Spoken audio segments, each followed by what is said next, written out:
Hey, everybody, welcome to Jimmy Dore Show. Our next live show is a stand-up show, January 24th. That's a Thursday in Hollywood at the Sycamore Tavern. All of our favorite stand-up friends will be there. Go to jimmydore.com, jimmydoorecomedy.com for a link for tickets. There's a link underneath this video, too, right? So you know how when Trump says this? My fellow Americans, tonight I am speaking to you because there is a growing humanitarian and security crisis at our southern border. That's weird. That's weird. He thinks there's a security crisis at our southern border because, according to every congressperson who has a district that borders Mexico, they disagree. Every congressperson along the southern border opposes border wall funding. Isn't that weird? Isn't that weird? So it's one Republican whose district borders Mexico, and 8 Democrats, but there's some liberal Democrats, conservative Democrats, and corporate Democrats, all around, different types of Democrats, and 1 Republican. And guess what? They all oppose it. In fact, they even ran on opposing the border wall, and their districts are right against Mexico. You'd think they would have lost. Well, here, 9 congressional representatives serve the districts that line the 2,000-mile southern border that are men, women, freshman politicians, and Washington veterans. The Democrats among them span liberal ideologies, while one of them is a Republican. But they all have one thing in common. Each is against President Trump's frickin' border wall. One guy's name is Gonzalez. Representative Gonzalez says he doesn't oppose border security. He said nobody wants stronger border control than me. But he's against adding to this existing border wall because he doesn't think it brings real border security, and it comes at a major cost to taxpayers, the lawmaker said Tuesday in a telephone interview with CBS News. So this guy's district borders Mexico. He's for, again, this is Trump playing his base. Some people say he's playing to his base. I say Trump is playing his base because he's gaslighting them about the crisis at the border. There isn't a crisis, and the wall really doesn't help stop illegal immigration because there already is a wall where it's feasible to have walls. And what people are advocating now is for smart border protection, which is electronic surveillance in the places where there isn't a physical wall right now. So that's why I say, and so look at this guy's district borders Mexico. He's for strong border security. How could he get elected if the people who are bordering Mexico are so afraid of these illegals coming and murdering, chopping heads off, and killing people? Because that's what Trump says. They're chopping heads off, they're stabbing, they're killing cops, or all this stuff, even though natural-born Americans commit crimes at a higher rate than immigrants. Within Gonzalez's district is a town called McAllen, Texas. It's a border town that Mr. Trump plans to visit during his trip to the border this week. Unlike how areas along the border have been described by other politicians, Gonzalez called McAllen, Texas, one of the safest towns in the country, and said that it is experiencing a 33-year low in crime rates. That's not what the president was saying. That's not what the president says. So the president, that's what's called demagoguing. He's frightening you about poor people with no money and no power coming to this country and saying they're all criminals. Oh, so here we go. This is a guy who's the representative of a town of a district that borders Mexico, McAllen, Texas, and he says their crime rates are at a 33 low. He rejects the idea that there is a crisis at the border. There is no crisis at the border. And I'll show you a chart that proves that at the end of this segment. But until then, when people talk about violence streaming across the border, it's just nonsense, says Gonzalez.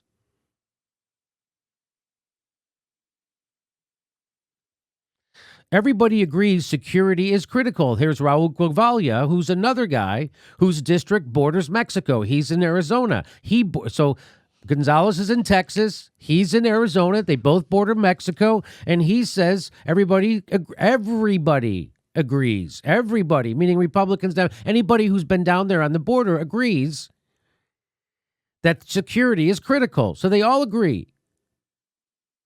It's not like the Democrats are saying we don't need border security, which is what Trump wants to frame it as. Everybody's for border security. He also said he wanted Congress to approve a comprehensive approach to border security, focusing specifically on improving ports of entry, which Mr. Trump has also said he supports. So ports of entry means, like if you come through from Mexico to the United States through Tijuana, there's those booths and those gates. That's a port of entry. So do you understand? That's different than what the wall would do. So the wall is to thwart people who are trying to cross outside of a port of entry. In a port of entry, people sneak in trucks or in trunks and stuff like that. That's a different kind of illegal immigration. So he's saying we need to ramp up the ports of entry immigration. So here's another guy. Here's the Texas Republican. He represents more of the southern border than any other member of Congress geographically. This guy's a Republican in Texas, represents a bigger part of the Texas border that borders Mexico than anybody else. And he was one of a handful of Republicans to side with the Democrats last week on the funding bill. What? A Republican? The biggest area that borders Mexico? And he's what? He's not on board with Trump? He won a second term. So this isn't a first-termer. They've reelected him. They like him. The Republicans in Texas like this guy. They reelected him. He won a second term in Congress during the midterms while campaigning against the wall. So the people on the border don't want the wall. They disagree with Trump. The people on the border. So now all you jackoffs who are being played by Trump, which you're being played by Trump. It's time you start thinking, using your brain to think about this situation instead of your emotion. Because this is just like the minimum wage. People react emotionally to it. They don't react with their brains about it. They don't they don't critically think about it. They react emotionally. People have an emotional reaction to when Trump demagogues against Mexicans and Hispanics and illegal immigrants. They have an emotional reaction. Yeah, you got to hate somebody. I'm telling you right now, people with no money and no power have no part in your life being miserable. Start trying to blame people with money and power. No immigrant ever stole your job. Your job was given to a person in a more desperate situation than you by a capitalist. No one stole your job. A capitalist gave your job to someone more desperate than you, so he can exploit them more. That's what happens. So blaming poor people for your frickin' problems is a fool's errand, and it reveals you to react emotionally to this problem instead of critically. You should think critically about this. Well, additionally, what it does is it is dividing the people who are in need. That's correct. So you have a desperate, group of people that are coming to America because they're trying to escape awful circumstances. They're escaping violence. Lots of them are escaping violence Absolutely. and persecution, and you have a right for asylum here. And that's what our country says. Right. And in the meantime, if Trump is like saying these things that, somehow connect with you, like, oh, yeah, somebody's taking my job. Like you're saying, Jimmy, nobody's taking your job. But what they're doing is they are systematically dividing the have-nots. They're pitting the have-nots against each other. It's by design. This is divide and conquer, and that's exactly what they're doing. So listen to the rest of this paragraph, because this is super interesting. So here's a Republican with the biggest border of any other representative with Mexico. This guy, he's a Republican. He campaigned against the wall when he campaigned. Republicans elected him. And guess what? He narrowly won his reelection. Why did he narrowly win? Well, according to this article, because political strategists have said that Mr. Trump's last-minute hard-line rhetoric around what he called the border crisis nearly cost Hurd his seat in Congress. So he goes out and his campaign was against the border, while Trump comes out and demagogues the F out of it and almost cost this Republican his seat.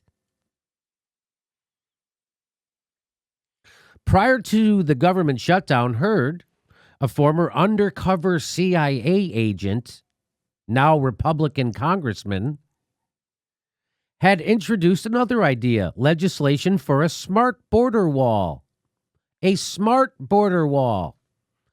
The guy who represents the district that actually borders Mexico, this is his idea, the Republican. He wants a smart border wall, a technology-focused initiative that he claimed would cost less than $1 billion. So now the people in the comments who say, oh, Jimmy's wrong on this, Jimmy got to get his head on this, this is a Republican who's a congressperson whose district is the biggest one that borders Mexico. So this isn't me being a softy progressive. This is a two-term Republican who actually governs in a district that borders the state, borders Mexico. This isn't Lefty Jimmy in his Hollywood hotel studio. This is a guy who lives in Texas. He's a Republican, reelected twice. That's what he's saying. And so anybody who, the majority of these people who disagree with this are doing it because of emotion. And do you want to know how I know there isn't a crisis? So when Trump says there's a crisis, there is. I know he's lying because illegal immigration is down 90% since 2000. That's stunning, right? Stunning. Stunning to the point where you don't want to believe it, right? You go, I don't believe that stat. That's Jimmy. You can't believe the Washington Post. Why would you believe the Washington Post? Well, I don't believe the Washington Post, but what I do believe is the Department of Homeland Security, because that's being run by Trump. They're the ones who say it. And why would they lie if it hurts their case? This is the data from the Trump's Department of Homeland Security. That's why. This isn't the Washington Post. Again, people who react emotionally want to ignore the facts and focus on anything they can do to dismiss a fact. Yes, you want to debunk bullshit facts, but these people who react to immigration emotionally want to dismiss accurate facts. And they'll find any way to do it. One of them is to say, oh, that fact was in the Washington Post. Yeah, where did they get it? Where did they get it? They got it from Trump. So immigration since 2000 at the border is down 90%. So Trump is making up, it says, a manufactured crisis because it presses on your lizard brain, Whitey. And you need to be afraid of somebody, and you got to hate somebody, and you got to blame somebody. And what better than people with no money and no power who you don't know? Do you want to? Here it is in graph form. Here's the border entries in 2000. It was up almost 2 million. Look where it is now, 170,000.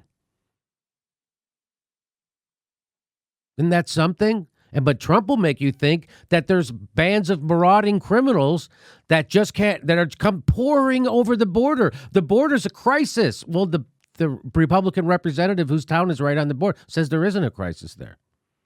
This is all made up. And so when Trump says this, my fellow Americans, tonight I am speaking to you because there is a growing humanitarian and security crisis at our southern border. Every day, Customs and Border Patrol agents encounter thousands of illegal immigrants trying to enter our country. We are out of space to hold them, and we have no way to promptly return them. It's just we're overwhelmed with illegal immigration, except his own Department of Homeland Security says he's full of shit. His own Department of Homeland Security says it's down 90%. And so when he says we're overflowing, I know where to put that, he's full of it. He's full of it. That's all. That's him. He's playing you. Your his lizard-brained base, whose lizard brain gets excited over immigration. Again, poor brown people coming to this country to work aren't the cause of your problems. The real problem, by the way, the real problem of illegal immigration doesn't come from people crossing the border. It comes from people who come to this country legally on a visa and then never leave. Which country do you think has more people who overstay their visas, Mexico or Canada? Turns out Canada by almost 2-1. 2-1 of the people who come to this country on a visa from Canada stay illegally than people from Mexico. Isn't that something? In fiscal 2016, for instance, the Department of Homeland Security estimated 628,799 people who had previously entered the country legally overstayed their visa that year. So that's over 500,000, almost 750,000 people overstayed their visa. Only 170,000 snuck in over the border. This is a vastly bigger problem. But again, it's harder to demagogue this because you can't build a wall. And a lot of those are Canadians. Other groups, such as the Center for Migration Studies, have similarly estimated that visa overstays account for about 2/3 of the total number of people joining the undocumented population in any given year. 2/3 of the undocumented population don't come across the border.